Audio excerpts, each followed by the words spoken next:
Well, I'm only here today because of the Rainbow Warrior. It's almost 30 years to the day that the Rainbow Warrior came into my home, a port in England, right down the road from one of the world's worst nuclear facilities.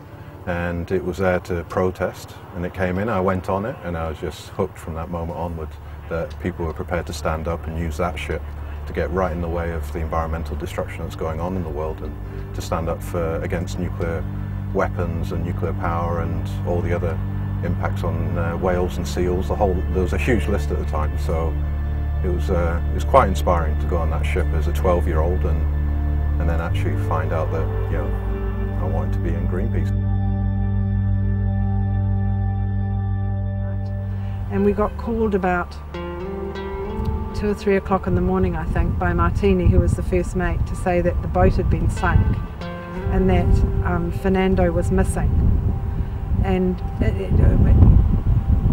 you know, it was not real. We had to repeat it a few times before it really went in, like, this can't really be happening. And it wasn't until we left immediately, went down to the wharf and saw the boat lying on its side in the water, which that was even worse, seeing that and knowing by that stage that Fernando was actually drowned, and had drowned when the boat had, the second bomb had gone off at the stern of the boat.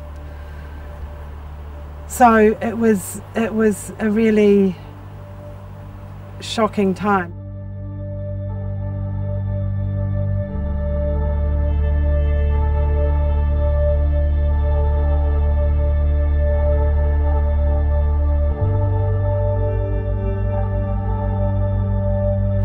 Traditionally, we're Maori are custodians of the land. We don't own the land, we're guardians of it.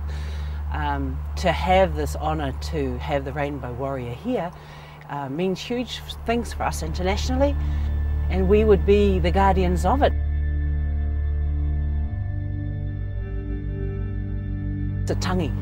It's a funeral process that went on for a long period of time.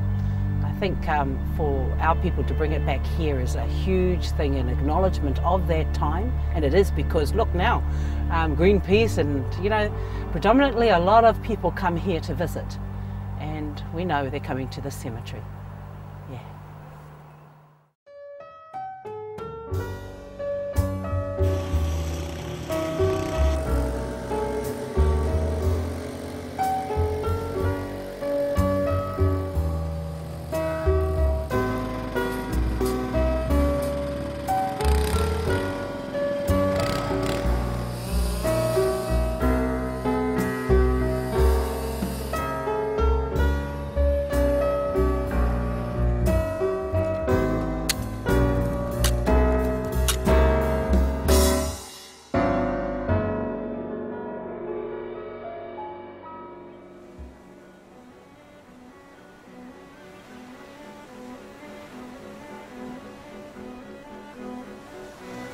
Well, it's fitting that we're at the 25th anniversary where the Rainbow Warrior was taking action against the greatest threat at that time, which was obviously nuclear weapons and nuclear power.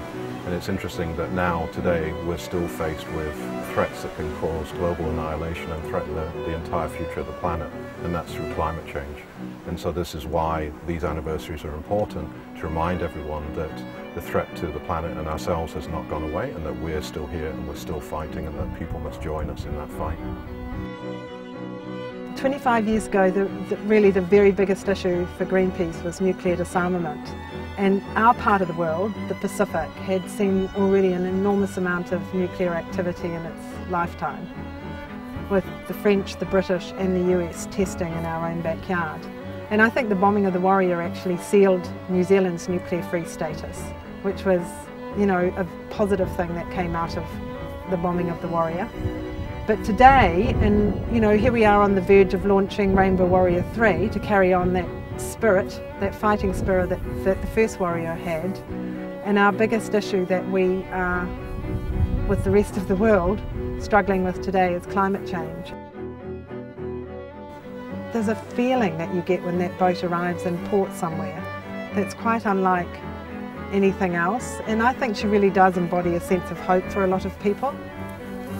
And I think that slogan that came out of the bombing of the Warrior, which was "You can't sink a rainbow," was really, you know, so apt.